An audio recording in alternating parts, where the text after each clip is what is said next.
안녕하세요. EY에서 ESG 업무를 담당하고 있는 이강입니다. 앞서서 이재호 연구관님께서 글로벌 생물 다양성 정책 동향 및 그리고 정부의 정책 방향성에 대해서 잘 설명을 해주셨는데요. 저는 글로벌 차원에서 이런 공식 기준과 기업의 그 대응 방향성에 대해서 말씀드릴 수 있도록 하겠습니다. 먼저 ESG 공식 규제 트렌드에 대해서 간략히 설명드리고요.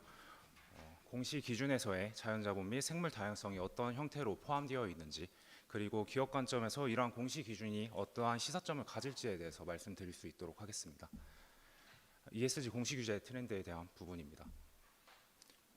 공시 기준과 관련된 글로벌 키퍼슨들의 이야기를 들어보면은 현재 상황을 어느 정도 이해할 수 있는데요. 미국의 증권거래위원회 위원장인 게리 겐슬러는 보시는 바와 같이 ISSB 공시 기준에 대해 조금 보수적인 입장을 표명하였습니다.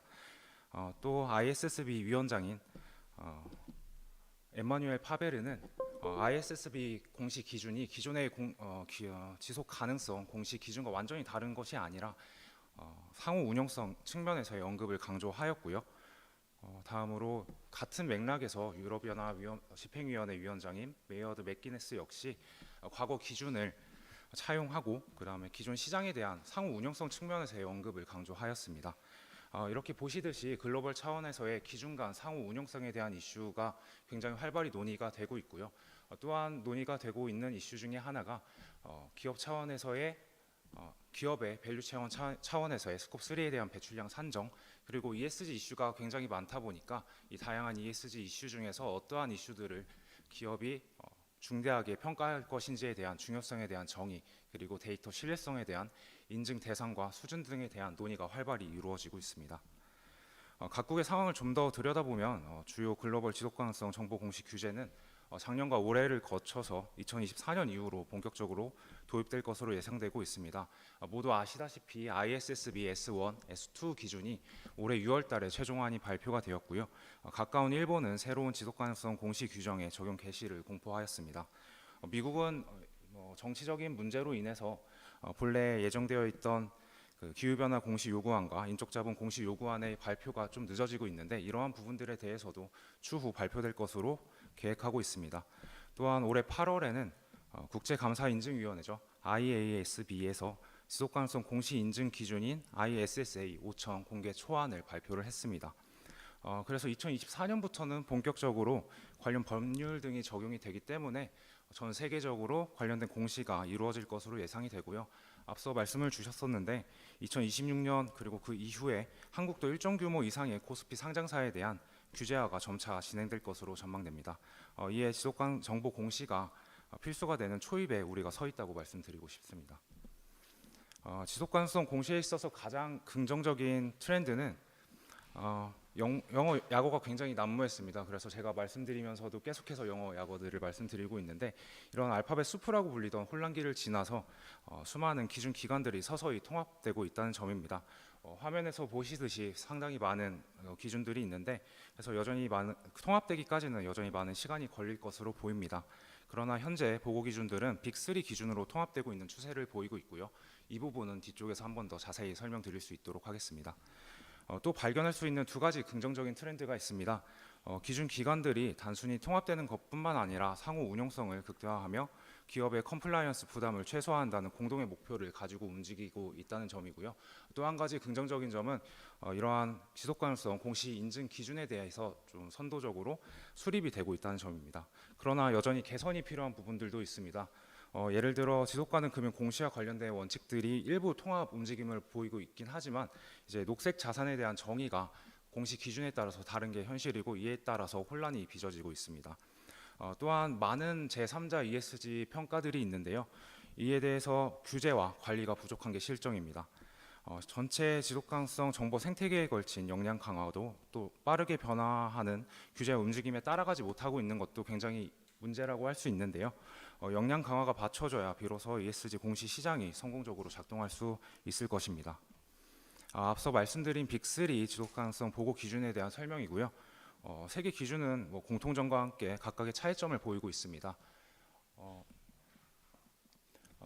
가장 눈에 띄는 점은 ESRS에서 다양한 이해관계자들의 관점을 반영을 해서 ESG 이슈가 기업에 미치는 재무적 관점뿐만 아니라 기업의 비즈니스가 사회 환경적으로 미치는 사회 환경적 영향도 고려하고 있다는 점이고요. 또한 US SEC를 제외한 나머지 기준들에서는 재무제표 주석까지의 기재는 요구하고 있지 않은 상황입니다. 반면에 US SEC는 산업별 기준은 또 포함하지 않고 있는 상태이고요. 공통점으로는 온실가스 배출량에 있어 기업의 직접 그리고 간접 배출량인 스콥 1, 2와 함께 밸류체인에서 발생하는 스콥 3 배출량까지 공시하도록 하고 있다는 점입니다. 지금까지 ESG 공시 트렌드에 대해서 간략히 말씀드렸고요. 오늘 세미나의 메인 토픽인 자연 자본과 생물 다양성 관련된 공시 기준이 어떻게 반영되고 있는지 살펴보도록 하겠습니다. 본격적으로 공시 기준에 대해서 말씀드리기에 앞서서 생물 다양성 이슈가 부각되고 있는 배경에 대해서 간략히 좀 설명드리고 시작하도록 하겠습니다. 글로벌 GDP의 약 55%는 고기능성의 생물 다양성에 의존하지만 이를 유지하기 위한 필요한 재원과 실제 투입되고 있는 재원의 간극이 상당합니다. 보시는 바와 같이 800억 달러에 달하고 있고요. 또 앞서서 기후와 생물 다양성 간의 관계를 좀 말씀 주셨는데 이런 밀접한 관계가 있기 때문에 생물 다양성이 보다 더 다른 ESG 이슈보다 주목을 받고 있다고 생각이 되고요. 예를 들면 자연 기반 솔루션은 기후 완화 잠재력의 약 38%를 제공할 수 있습니다. 지리적으로는 에이펙 지역에서의 생물 다양성 위기가 두드러지고 있고요. 전 세계 생물 다양성 핫스팟 35곳 중 11곳이 에이펙 지역에 위치하고 있습니다. 앞서 말씀드린 그 자연 손실에 대한 자금 조달 현황을 좀 살펴보면요. 앞에 보시는 그 초록색 부분이 정부의 예산과 세금을 통해서 조달되는 부분이고 약 87%를 차지하고 있습니다. 그러나 필요한 자금 조달 규모에는 턱없이 부족한 상황이고요. 이러한 측면에서 민간 부분에서의 자금이 필요하고 또한 점차 그러한 부분들이 확대될 것으로 전망됩니다. 이와 같은 맥락에서 TNFD의 관리위원회 부의장인 앤드류 미첼은 자연자본 금융 상품과 같은 혁신적인 자금 조달 기회는 생물 다양성의 측면에서 개발되고 있으며 이는 자연 친화적 경제에 필요한 투자를 이끄는 데 핵심이라고 언급하였습니다. 앞서서 이재호 연구관님께서 유네베 콥15에 대해서 많은 설명을 해주셨는데 다양한 단체들에서 생물 다양성 논의가 활발하게 진행되고 있습니다. 그래서 EU 역시 2020년도에 생물 다양성 전략 발표를 통해서 구체적인 필요 조치를 제시하였고요. 공시 기준과 관련해서는 TNFD와 EU의 CSRD 등을 중심으로 구체화되고 있는 상황이며 이에 맞게 기업의 대응 또한 구체화가 필요한 시점입니다. 앞서 잠깐 언급드린 콥15의 2030년, 2050년의 목표 내용인데요. 앞서서 좀 자세하게 설명을 해주신 부분이기 때문에 이 페이지는 조금 생략하도록 하겠습니다. 그래서 콥15에서의 GBF 채택은 전 세계 기업과 금융기관에 영향을 미칠 것으로 예상이 되는데요. 그러한 내용들을 기업 관점에서 5가지 포인트로 정리를 하였습니다. 그래서 먼저 2030년까지 생물 다양성 손실을 막기 위해 196개 당사국이 GBF를 채택했고 이러한 방향은 기업과 금융기관의 지향점이 될 수 있습니다. 다음으로 정책 위반자와 규제 당국에 대한 요구가 있었는데요. 실제 EU와 영국에서는 이미 시행 중인 CSRD를 통해서 이런 규제 부담이 증가할 것으로 예상됩니다. 또한 모든 대기업과 금융기관이 생물 다양성에 대한 위험, 영향, 의존성을 평가하고 공개하도록 요구하였고 이는 앞서서 계속해서 말씀드리는 TNFD나 ISSB와 같은 프레임을 통한 공시 요구로 이어질 것입니다. 이외에도 금융권의 생물 다양성 관련 지원과 혁신적인 금융상품 개발에 영향을 미칠 것으로 예상됩니다.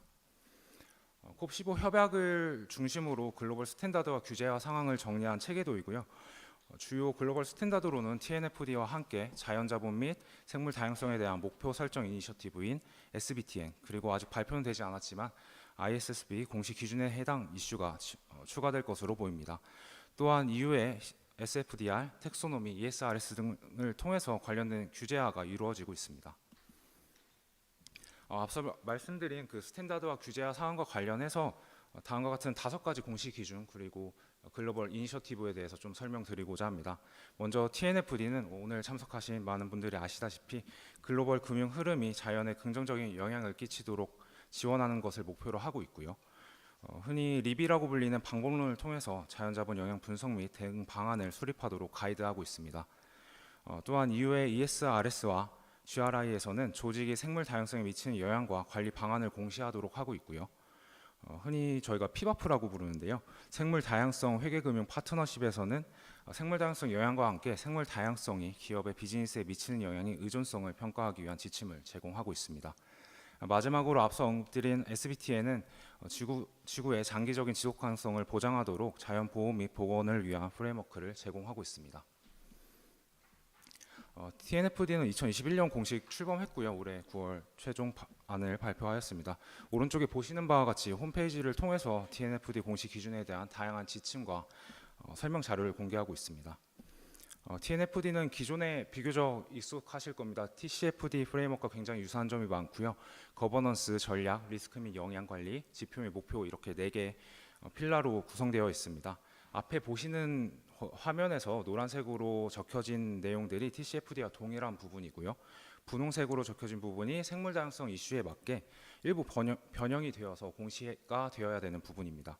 그리고 녹색 부분은 이번에 새롭게 추가된 내용이라고 봐주시면 좋을 것 같은데요. 이 TNFD 관련 내용은 오일영 국장님께서 좀 자세히 설명해 주시기 때문에 간략히만 말씀드리면 자연자본과 생물 다양성 이슈가 사실은 온실가스와는 다르게 지역 기반으로 움직입니다. 그래서 이러한 사항들에 대한 내용이 기존의 TCFD 프레임워크의 요구 사항에 추가적으로 고려가 되었다고 간략하게는 생각해 주시면 좋을 것 같습니다. 다음으로는 EU의 ESRS와 GRI에서 요구하는 생물 다양성 관련 공시 요구 사항에 대해서 살펴보겠습니다. ESRS는 생물 다양성 및 생태계 관련 공시 요구 사항을 규정하고 있고요. 특히 기업이 글로벌 전략에 부합하는 전략 계획을 공개하도록 요구하고 있습니다. 또한 관련 영향과 위험, 기회를 관리하기 위한 정책과 활동, 전략, 목표 등을 제시하도록 하고 있고요. 나아가 이러한 요소들이 잠재적으로 어떠한 재무 영향을 끼치는지에 대해서 공개하도록 하고 있습니다. GRI는 저희 지속가능 경영 보고서를 작성할 때 메인으로 저희가 채택하는 공시 기준이라고 생각해 주시면 좋을 것 같고, 생물 다양성 이슈에 대해서 대한 식별과 손실에 대한 요인, 그리고 실제적, 잠재적 영향을 공시하도록 하고 있습니다. 또한 ESRS와 마찬가지로 관리 체계와 정책, 전략, 목표를 공시해야 합니다. 피바프는 금융 섹터에 좀 한정돼서 사용되는 이니셔티브라고 생각하시면 좋을 것 같고, 네덜란드 기업 개발 은행이 트리오도스 은행 등과 함께 연합해서 2019년에 설립되었습니다. 의존성과 영향에 대한 평가 절차를 표준화하여 공개하고 있고요. 금융기관들이 생물 다양성을 고려한 금융 활동을 할 수 있는 가이던스로 많이 활용되고 있습니다. 마지막으로 설명드릴 프레임워크는 SBTN이고요. 자연보호 및 복원을 목표로 하는 5단계로 구성되어 있습니다. 먼저 목표를 수립할 범위를 설정하게 되고요. 주요 환경적 압력이 가해지는 위치와 중요성, 그리고 기업의 행동 조치가 필요한 우선순위화를 진행하게 됩니다. 이를 통해서 선정된 부분에는 담수, 토양, 생물 다양성, 해양, 기후에 대한 목표를 수립하도록 목표를 설정하게 됩니다. 현재 해양과 관련된 목표 가이드는 2024년도에 공개될 예정이고요. 다음으로는 이러한 목표 달성을 위해서 필요한 이행을 진행을 하여야 되는데, 현재 일부 액션 프레임워크가 공개되어 있고요. 2024년도에 전체 방법론이 공개될 예정입니다. 마지막으로 이에 대한 모니터링과 지표 측정, 보고 및 검증에 대한 부분을 포함하고 있습니다. 앞서 설명드린 부분 중에 이행과 관련된 AR, 3T 방법론을 좀 더 말씀드리면, 이제 기업이 크게 4가지 측면에서 접근을 할 수 있습니다. 부정적 영향을 방지하거나 제거하기 위한 avoid, 영향을 최소화하기 위한 reduce, 생태계 회복을 위한 restore, 그리고 기존 생태계 서비스 강화를 위한 regenerate로 구분될 수 있습니다. 예를 들어 avoid 같은 경우에는 자연 생태계를 파괴하지 않겠다는 선언이나 영향 요인을 방지하기 위한 프로세스 및 실사 등이 구체적인 방안이 될 수 있을 것입니다. 지금까지 자연자본과 생물다양성 관련 공시 기준, 나아가 관련 이니셔티브에 대해서 말씀드렸고요. 그럼 이러한 공시 기준이 기업 관점에서 어떠한 시사점을 가질 수 있을지에 대해서 말씀드리겠습니다. 1993년 생물다양성 협약 발효로부터 시작된 주요 동향에 대한 내용이고요. 최근에는 TNFD 최종 권고안 발표와 SBTN 론칭이 주요 이벤트라고 봐주시면 좋을 것 같습니다. 이러한 논의의 구체화는 투자자들에게 영향을 미치고 있고요. 여기 참여하고 계신 기업 담당자분들께서도 어느 정도 익숙하실 것 같은데, 탄소 정보 공개 프로젝트는 CDP 평가나 아니면 S&P에서 실시하고 있는 CSA, 흔히 저희가 DJSI ESG 평가라고 부르는데요. 이런 평가들에 있어서도 주요 평가 항목 중에 하나로 생물 다양성을 포함하고 있습니다. 이러한 경향은 앞으로 점점 더 심화될 것으로 예상됩니다. 이에 대한 기업의 대응 방향에 대해서 말씀드리겠습니다. 앞서 계속해서 말씀드리는 이런 공시 요구 사항을 어떤 식으로 충족을 해나갈 수 있을지에 대한 내용이고요. 여러 가지 기관들에서 그런 대응 방안에 대해서, 대응 프로세스에 대해서 이야기를 하고 있는데, 이것들을 하나로 좀 설명을 드리면, 밸류체인 전반에서 생물 다양성 및 자연 자본에 대한 영향을 평가해야 되고요. 그중 영향이 크거나 리스크가 높은 지점에 대해서 목표를 설정을 해야 됩니다. 그리고 그 목표를 달성하기 위한 이행 계획이 마련되어야 되고, 그 이행 계획을 실현하기 위한 거버넌스가 구축이 되어야 됩니다. 마지막으로 해당 내용들을 TNFD와 같은 글로벌 공식 프레임워크를 통해서 공개하여야 합니다. 사실 저희 EY는 지금도 이 TNFD 기반의 자문을 드리고 있고, 네이처 퍼지티브 스트래티지를 자문 드리고 있는데, 자문 드리고 있고요. 실제로 이런 생물 다양성 관련된 자문 의뢰가 많이 들어오고 있는 상황입니다. 처음 기업 담당자분들과 이야기를 나누다 보면 생물 다양성이라는 이슈가 갑자기 왜 기업들이 해야 되는 건지 좀 의아해하고, 또 어디서부터 대응을 시작해야 될지에 대해서 많이 고민들을 하시는 것 같습니다. 사실 자연자본 그리고 생물 다양성에 대한 이슈와 관련된 요소들을 살펴보면 대기라든지 토양이라든지 수질 등 기존의 기업이 이미 대응을 하고 있는 영역들입니다. 다만 이러한 기존 관련 활동과 성과를 자연자본과 생물 다양성 관련 글로벌 프레임워크에 기반해서 점검하고 위험과 기회를 식별해서 이에 대응하기 위한 개선이 진행되어야 되는 부분이고요. 분명 기업이 대응하기 쉽지 않은 이슈라고 저는 생각하고 있지만, 그렇다고 아예 새롭게 등장해서 저희가 준비해야 하는, 대응해야 하는 이슈는 아니라는 점 말씀드리면서 발표 마치도록 하겠습니다. 감사합니다.